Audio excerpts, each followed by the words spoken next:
السلام عليكم. هنشرح الدايابيتس ميليتس. طيب، ده عنوان أو ديزيز مش جديد علينا، ولكن احنا عايزين نشرحه بطريقة مبسطة كده ونعرف ايه اللي المفروض نعرفه فيه كتمريض. تمام. أول حاجة الديفينيشن. لما نيجي نعرف الدايابيتس ميليتس كده هنقول ايه؟ ان هو ان البلاد جلوكوز elevation في البلاد جلوكوز above النورمال. ده اللي احنا اسال اي طالب يروح قايل لي كده لما ارتفاع في مستوى السكر في الدم. ده غلط. ليه بقى؟ لان حضرتك لما بتزعل او حد يعصبك او تتخانق او مش عارفه ايه بتلاقي اصلا طبيعي مستوى السكر ارتفع عندك في الدم. يبقى ده مش صح. يبقى اول حاجه قول لي ان هو كرونيك مزمن، كرونيك ديزيز. كرونيك ايه؟ ديزيز. وما عشان كمان ما تقوليش ان هو بس characterized by elevation في البلاد جلوكوز above النورمال، انا عايزاك تقول لي ان هو ميتابوليك. افتكروا ميتابوليك ميليتس، ميتابوليك ديزيز. ليه بقى؟ لان هو بيتصف بديستربنس، خلل في الميتابوليزم بتاع مين؟ بتاع الجلوكوز، كمان الجلوكوز والفات، ومين كمان؟ الجلوكوز والفات والبروتين. تمام. يبقى لما اجي اعرف الدايابيتس ميليتس اقول ان هو كرونيك ميتابوليك ديزيز characterized by disturbance، خلل في الميتابوليزم بتاع الجلوكوز والفات والبروتين. مش بس ارتفاع في ايه؟ في الجلوكوز في البلد. تمام. طيب، امال ايه حكايه كرونيك بقى؟ قال لك لا، ده كلمه كرونيك دي انا عايزه افهم منها كده 4 حاجات، اطلع منها 4 اسهم. اول حاجه كلمه كرونيك لازم تكون حاطط في بالك ان ده لونج تيرم ديزيز. لونج تيرم ديزيز يعني ايه؟ يعني مرض هيعيش معاك طول العمر. ايه كمان؟ قول لي ان اللي بيحصل ده irreversible. يعني ايه؟ يعني اللي حصل حصل ولا رجع فيها. الكومبليكيشن اللي بتحصل فيه لا رجعة فيها، خلاص حصلت. قول لي كمان ان ده كرونيك، فكمان بيحصل لايه؟ جرادوال. جرادوال يعني ايه جرادوال؟ جرادوال يعني بيحصل تدريجي، ما بيحصلش صدم. لو حصل صدم انا كنت عرفت واتنبهت بيه، انما ده بيحصل ايه؟ جرادوال سهل كده. الاعراض بتاعته اعراض عاديه. انا ما بعرفش ان انا عندي سكر، لا قدر الله حد عنده سكر ما يعرفش ان هو عنده سكر. عشان كده مش بنحس بأعراضه ايه واحدة واحدة. حتى الكومبليكيشن بتاعته اللي بتحصل بتبقى ايه؟ بتبقى جرادوال. يبقى لونج تيرم على طول عايش معاك طول العمر. irreversible لا رجعة فيه. جرادوال يعني حصل بطريقة ايه؟ جرادوالي. تمام. طيب، لو احنا جينا بقى قلنا لما تيجي بقى تعرف لي الدايابيتس ميليتس تقول ان هو كرونيك ميتابوليك ديزيز characterized by حاجتين: disturbance في الميتابوليزم بتاع الجلوكوز والفات والبروتين. طب ليه يا دكتور؟ ما الجلوكوز كفايه، ما احنا عارفين ان هو elevation في البلاد جلوكوز above النورمال رينج. اقول لك لا، ده بيحصل مشكله في الايه؟ في الفات ميتابوليزم والبروتين ميتابوليزم. يبقى ده الديفينيشن بتاع الدايابيتس ميليتس. تمام كده. طيب، الدايابيتس ميليتس كمان يعتبر جلوبالي. يعني ايه جلوبالي؟ يعني بيصيب اي حد على مستوى العالم، هنا مش خاصص فئة معينة. طيب، لو انا خلصت وكده شرحت الايه؟ الديفينيشن، ندخل بقى على الساين والسيمتوم. ايه الساين والسيمتوم اللي عندي في الدايابيتس ميليتس؟ مش احنا قلنا ان هو جرادوال؟ مش احنا قلنا ان هو بيحصل بطريقه كده يعني ما تخلينيش احس ان عندي اعراض؟ فاحنا هو الاعراض بتاعته 4 اعراض. الساين والسيمتوم بتاعته عندي اول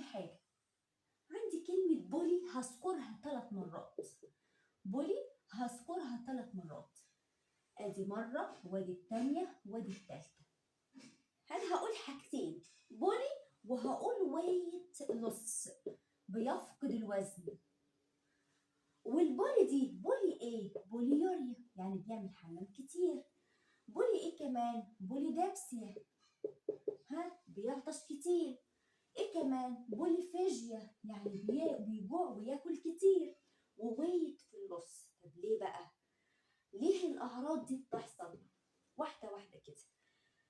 اول حاجه الجلوكوز ده موجود في البلاد فيزلز بحجم كبير، في حين ان البلاد فيزلز سيمي بيرميبل. يعني ايه سيمي بيرميبل؟ يعني عندها شبه نفاذيه، يعني بتعدي الحاجات اللي هي حجمها صغير. اذا الجلوكوز هيعرف يعدي بره؟ لا، مش هيعرف يعدي بره. كده هيخلي الضغط الاسموزي بتاعه عالي، هيسحب الايه؟ هيسحب الميه اتجاهه، هيسحب الميه من بره للخلايا اللي جوه البلاد فيزلز، لان هو الضغط الاسموزي عنده ايه؟ بقى ايه؟ خلى هنا الضغط الاسموزي عالي، فيسحب الحاجه ليه هو. تمام؟ فتبدا تحس بعطش، تحس ان ريقك نشفان، لان البلاد فيزلز فيها جلوكوز فبتسحب السوائل. تمام. طب بوليفاجيا بقى، طبعا هتشرب كتير فهتعمل حمام كتير. طب بوليفاجيا ايه بقى اللي بيحصل؟ قال لك انك انت العضلات بتاعتك للاسف الجلوكوز هنا موجود جوه البلاد فيزلز ومش عارفه ادخله جوه الخلايا، مش عارفه استخدمه. موجود جوه البلاد فيزلز وانا مش عارفه ايه؟ مش عارفه استخدمه، لان هو عشان يدخل انا محتاجه عنصر مهم جدا اسمه الانسولين. تمام؟ وده لا اما الجسم مش عارف يشتغل معاه وهو موجود، او ان هو مش موجود. في كلتا الحالتين الخلايا مش عارفه تستخدم الجلوكوز كمصدر طاقه، فتروح عامله ايه؟ جايه على الفات اللي عندها وتروح مكسراها وتروح تطلع لي كيتون بادي. والكيتون بادي دي بستخدمها كسعرات حراريه، بستخدمها كمصدر للطاقه زيها زي الجلوكوز. تمام؟ وكويسه وحلوه وزي الفل، بس بتعملي مشاكل فيما بعد لو استخدمتها بكتره. طيب بدليل بقى ايه اللي بيحصل لما ابدا اكسر في الفات وده عمال يتراكم؟ انا اجوع، احساسي بالجوع، جسمي وعضلاتي محتاجه، فتبدا تاكل. طب ما انت بتاكل للاسف برضو الخلايا مش عارفه تستفاد بالايه؟ بالجلوكوز. يبقى الهايبر جلايسيميا عندك بيزيد ونسبه تكسير الفات ايه؟ بتزيد. يحصل لك ويت لوس، تفقد الوزن، لان انا عماله اكسر في الفات عشان اطلع طاقه، لان انا مش عارفه استخدم الجلوكوز. تمام؟ ده كده يبقى انا جيت عند الساين والسيمتوم وهنقسمها لحاجتين. يبقى الديفينيشن خلاص قلناه وخلصنا منه. الساين والسيمتوم قلنا بولي، وقلنا بولي يوريا فيجيا ديبسيا. تمام. وويت لوس فقدان في الوزن وعرفناه ليه. طيب اجي بقى عند مين تاني؟ عند التايبس، انواع السكر ده، او نتكلم على طول كده في الكومبليكيشن عشان نفرق ما بينها. عشان ايه؟ نقول ان انا محتاجه في الكومبليكيشن 3 في الساين والسيمتوم، 3 اهم، 3 وفي بولي. هنا في الكومبليكيشن هقول 3 ابسي. ماشي؟ ابسي دي زي ضمور، ريتي منها 3 حاجات، ريتي نوباسي. تمام؟ طيب مين كمان؟ نف روباسي. مين كمان؟ نيو روباسي. ضمور في مين؟ ضمور في الاعصاب، ضمور في النفرون، ضمور في الريتين، وهنعرف ده منين. يبقى عندي في الساين والسيمتوم بولي وهقسمها ل3: بوليوريا، بوليديبسيا، بوليفيشيا. عندي في الكومبليكيشن والمضاعفات ابسي، ماشي، اللي هي ضمور كده. ابسي دي يعني توهان او كده، بس احنا هناخد مقطع ابسي ده عشان نعرفه. ريتي نوباسي، نف روباسي، نيو روباسي، بسي اهو. تمام؟ طيب وهحط جنبها كده انت بقى عايز تزود ايه؟ ديكي ايه؟ دايبيتك كيتو اسيدوزس. ماشي، عشان نخليها 4 مع 4. انت اصلا دول العناصر الكبيره في الكومبليكيشن، لكن انت حط تحتها حاجات كتيره قوي وهنشرحها دلوقتي. طيب انا عايز اشرح بقى السكر ده حصل ازاي. اول حاجه عشان اقول لك السكر ده حصل ازاي لازم نعرف بقى التايبس، ايه هي الانواع، ايه هي انواع السكر. المشهور عندي قوي قوي قوي تايب 1 وتايب 2، اللي احنا بنقول عليه ايه، والاسم ده ما بقاش منتشر قوي، خلاص بقى احنا عارفين تايب 1 وتايب 2. بيقول لك ان تايب 1 ده المشكله في الانسولين، ما الانسولين عندي مش موجود، تمام. لكن تايب 2 قال لك الانسولين موجود زي الفل، بس في ايه، في ريزيستنت مقاومه للانسولين. قال لك ان تايب 1 ده اللي بيخلي الانسولين مش موجود في مشكله في البنكرياس، وليكن اوتونوميك ديزيز. اوتونوميك ديزيز ده يعني في مشكله او خلل في الجهاز المناعي بيخليه يروح يهاجم البنكرياس، تمام. طب ده قال لك لا، ده مشكله في البادي سيلز ذات نفسها غالبا، وده بيبقى ميجور ريسك فاكتور. الاوبيزيتي هي اللي عامله ايه، الريزيستنس بتاع الانسولين، بتخلي خلايا الجسم مش حاسه ان في انسولين موجود، تمام. ده علاجه ايه، سهل جدا، هدي انسولين. طب وده تايب 2 هدي انسولين؟ لا، الانسولين بالفعل عندي موجود، انما هدي اورال دراج، وهنشرحها كده على طول في اخر الفيديو. طيب قال لك في نوع تاني، قال لك ان تايب 1 ده بيظهر اكتر حاجه في الايه، في التشيلدرن، الاطفال، ممكن يوصل ل 20 25، يعني احنا الدكاتره وصلوها قالوا لك لحد ايه، بيوصل لحد ايه، اقل من 30. اقل من كام؟ اقل من 30. ده احنا كده انجليزي، الانجليزي بنقرا من الشمال. تايب 1 اقل من، مش بتبص عليها 30، ده انجليزي، العلامات عكس اللي بالعربي. طب تايب 2 لا، تايب 2 بتحصل في اكبر من 30 years old. قال لك ده على طول؟ قال لك لا، مش على طول، لكل قاعده شواذ. حتى الكلمه لكل قاعده شواذ ليها شواذ برضه. قال لك يعني ايه؟ قال لك اننا ممكن نلاقي تايب 1 ده ظهر في اطفال، في اشخاص اكبر من 30، ساعتها بنسميه لادا. ساعتها بنسميه ايه، لادا. لادا ده اللي هو ايه، ليتنت يعني جه متاخر، اوتو اميون دايابيتيك اوف الايه، اوف الادلت. يعني تايب 2 اللي هو تايب 1 اللي هو الاوتو اميونيك دايابيتس ظهر متاخر في الادلت.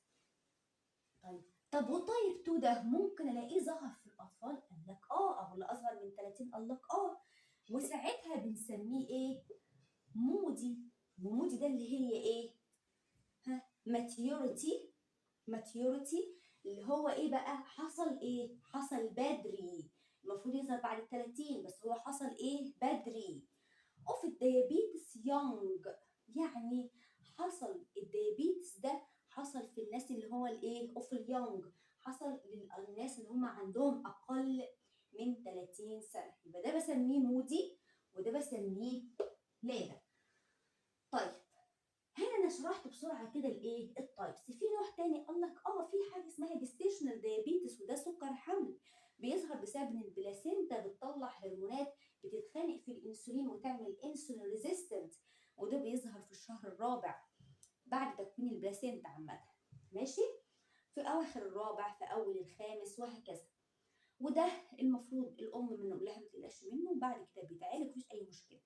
ولكن لو فضل موجود بعد الولاده للاسف بيتحول لتايب 2، تمام، ونمشيه على اورال دراج.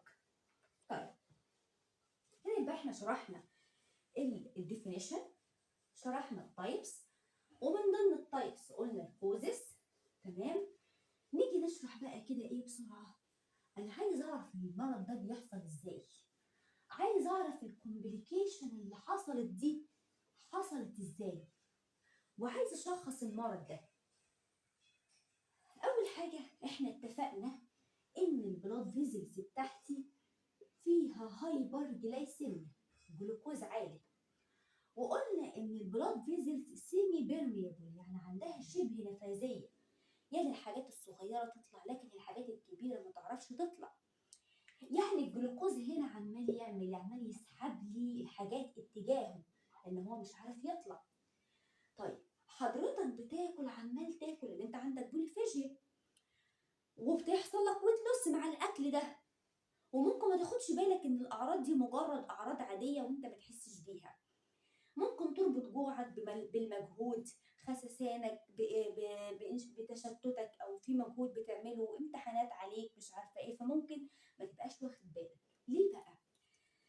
لان انت للاسف الامراض الكرونيك دي بنقول عليها امراض سهنه، يعني بتحصل بتدريجيا مش بنحس بيها، واعراضها خفيفه. احنا قلنا جرادولي كرونيك، يعني جرادولي.